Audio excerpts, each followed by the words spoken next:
not, for I knew with absolute certainty who had delivered the trio of ebony birds. It was my foe, my nemesis, the man who wished me dead. George Rennick Williams had returned to torment me. Chapter 2. Friday, 19th of January, 1844. The world was a ghost of itself. All color had been muted to white, and an eerie stillness prevailed. Trees glistered in the rising sun, their limbs frozen by the ice storm that had come in the night, and the river was a sleek ribbon unfurled through the heavy cloak of snow. It appeared as solid as the ground surrounding it, but I kept to its banks, following my memory of the now invisible footpath that I walked daily. In the warmer months, it was my habit to rise early to swim in the Schuylkill River, and when it was too cold to swim, I walked along its edge to revivify myself with the exuberance of nature. As I made my way along my customary route, the deep snow hushed my footsteps, and the sun danced wildly upon the ice. I seemed to be the only living thing in that crystalline world, entirely alone amidst its unearthly beauty. "Hurrah!" A screech tore through the implacable quiet. It was a hawk of some kind.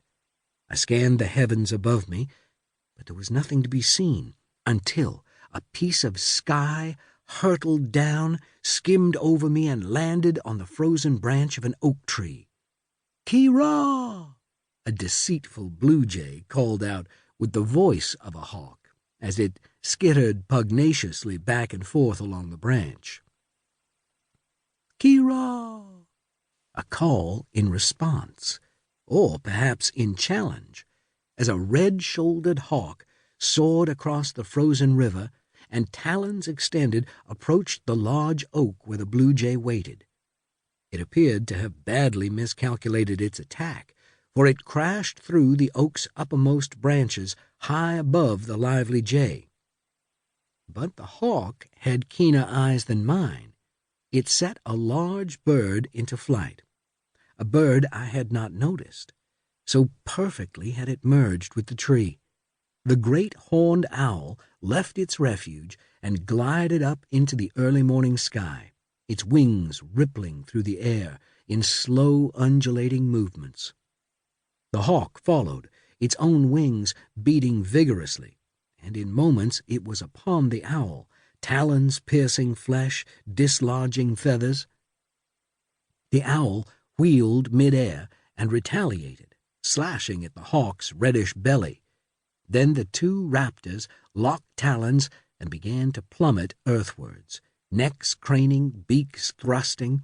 Their vicious flapping stirred the snow into a whirlwind as they tumbled into it, still grappling.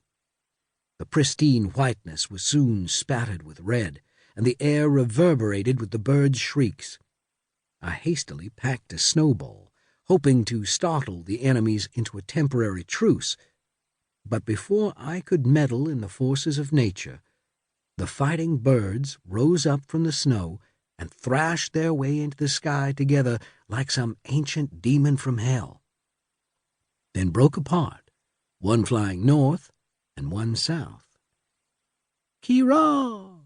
The blue jay mimicked the hawk one final time, before it too took wing and sailed across the Schuylkill, leaving me shivering on the river's bank, the cold from the snowball numbing my hands, and the vision of that avian battle filling me with disquiet.